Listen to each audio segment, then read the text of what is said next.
I've got no hamstrings left, so that's pretty much, well, you said there's obviously a lot of other things we can go in detail.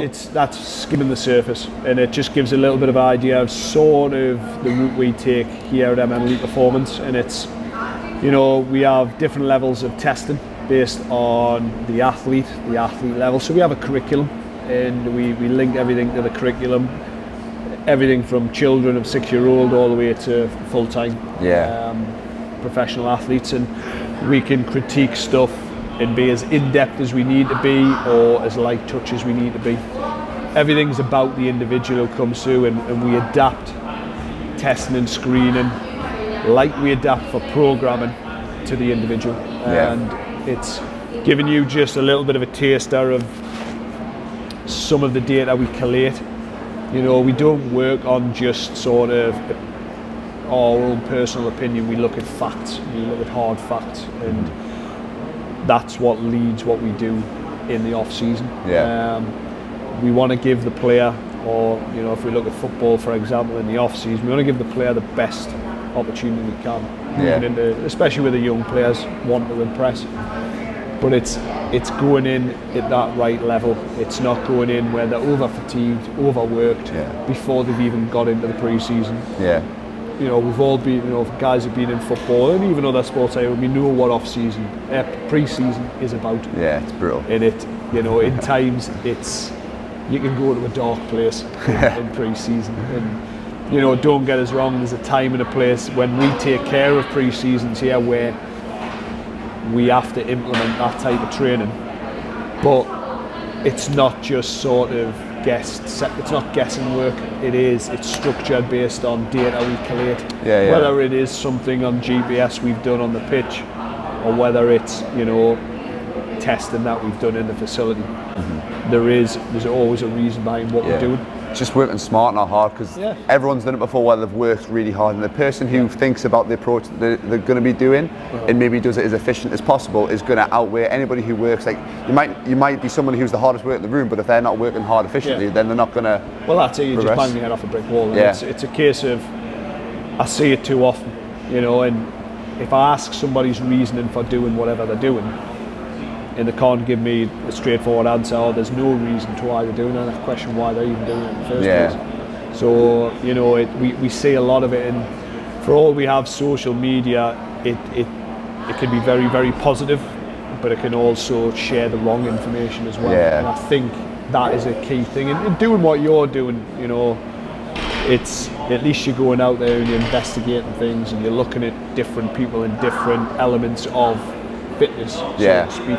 From your personal training side to maybe it's the CrossFit side to the more performance-based side. And seeing how things are done differently, and hopefully that might actually, people who might watch this might look at us in a different light and go, hold on a second, that's different than what I've seen anywhere other than maybe in professional sport.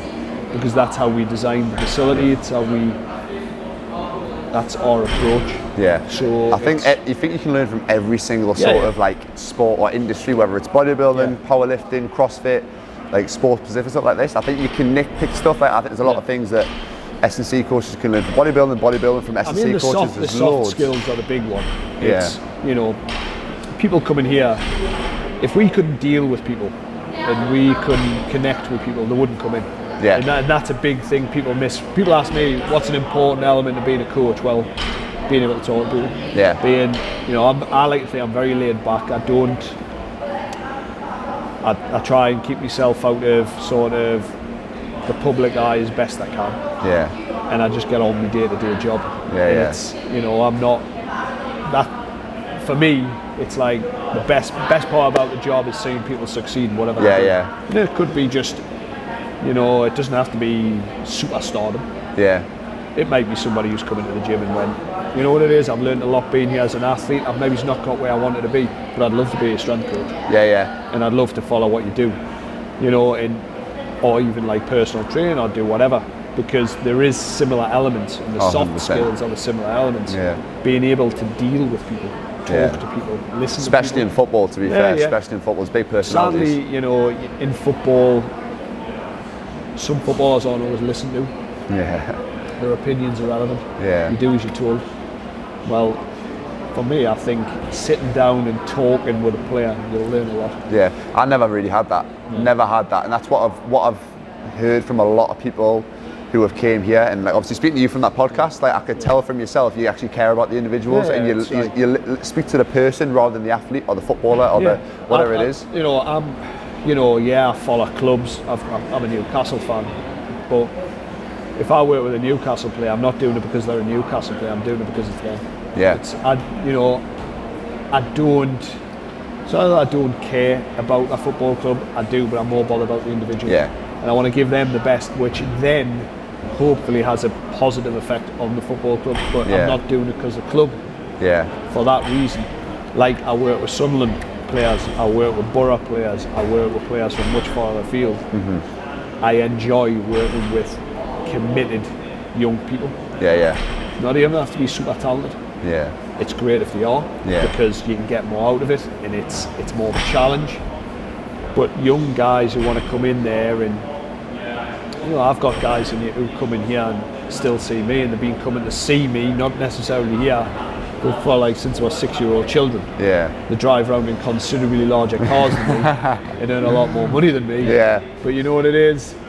To be part of that sort of journey without being cheesy or anything corny or anything like that, it's nice because you have an impact, and that's why I coach.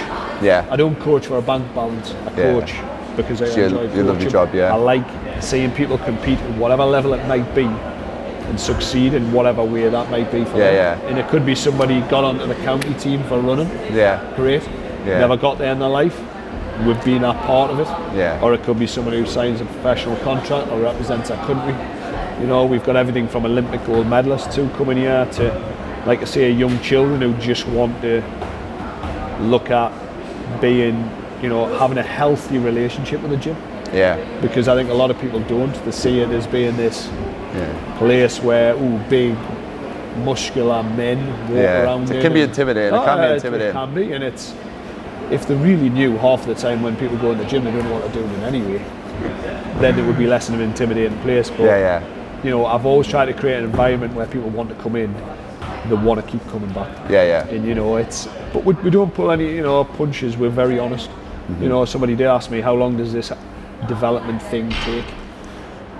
How long's a bit of string? I know, as long as it takes. It's S&C is as long as you ever play your sport, and that's it. But it's without waffling too much on it. I love what I do, and if I won the lottery tomorrow, I'd still do this. 100%. I wouldn't charge for it. Just do it for the crack. No, you can definitely tell how passionate and how much you care. Like you said before, about you're not bothered about the fame or whatever it is. You don't need that external validation for what you do. The business name came about, actually it wasn't entirely my idea. I didn't want the name. I remember you saying that on the podcast, actually. I remember you saying that. People might think it's an ego trip, but it actually isn't. It was just because a lot of people knew us at the time, and going out by myself, I was only by myself, I didn't have staff. So that might change over a period of time, who knows, but it's I like to push how well the guys are here. We've got some fantastic, and have had some fantastic coaches come through these doors, and we've got guys who've worked here, working at Arsenal and Norwich and Leicester City and you name it, and that's a compliment on us. That's the calibre of coach that we've had in here, and I like to develop coaches just as much as players, and talking to people like yourself who are interested in everything health, fitness, performance. I think you're doing the right thing by just going and trying to just different things. People. That's how we all do it. I didn't invent S&C. Someone had to try something, and it's all trial and error. And nobody did it; it come about. And it's, we all have to share information. We don't know it all. I don't know it all. I'll go and ask people who I look up to as coach mentors. Like people will come and ask me a question. It's information sharing. The older ahead you are, the more tendency people will come and talk to you. But you don't know it all. I think that's the first thing first. That's what I tell people. I don't know it all, but I'll investigate. You can always learn. You learn. You just got to. That's why it's great connecting with people like Martin. Just like invited me down straight away. Didn't even hesitate. didn't even ask any questions. So he's a great guy. If you have any questions, I'm sure you'd be happy to answer them and stuff. So people like this in the industry is what we really need. But if you have any sort of passion, just go and pursue it and try different things. Like this video could get 5 views. I couldn't care because I've had this experience. I've met you. I've met other testing. I've met John. I know I've done a bit of testing. I've a hamstring cramp, everything. But there's always just get yourself and doing something. But yeah, like you said, if you've got that sort of passion, you love what you do. You don't need the money to. Like money's always a thing that people chase as well. Yeah. Like if there's a good video that I've done with John, if he's ever watching this, but he says success to him is happiness. Happiness is the main thing. That's the whole thing. It doesn't have to be being a millionaire, whatever it is. But if you've got something like what we do, working with people, it's like almost like changing people, as cringy as it sounds, changing people's, like having an impact. Like you said, if they don't make it as a footballer, they might want to be a coach, or they might want to, they might pursue something that you've impacted their life on. In sport, you've just given that drive and actually make them realise, like, you know, sadly I've had to deal with athletes in the past who've come to this conclusion that they're not going where they thought they would go. Yeah. And they think, what happens next? Yeah. And it's actually quite daunting for them. Yeah. And that's where the mental health side comes into it. It's actually just sitting down and going, look, there's avenues. Yeah. There's not jobs, there's careers. Yeah. That you can share your passion for your sport in. Mm-hmm. You know, and often I'll sit in here with ex-footballers and you know, other athletes who've come to sort of the end and think, well, I really need to make a career doing something else. Mm-hmm. Still maybe having a hand in that sport. Yeah. And that's sort of where we come, and you know, trying to guide them. We have often a lot of people coming here on their sports science degrees, and we sit and we talk them through what they might be doing as a distance learn, and we sit and work with them and try and sort of get them to understand how it all fits.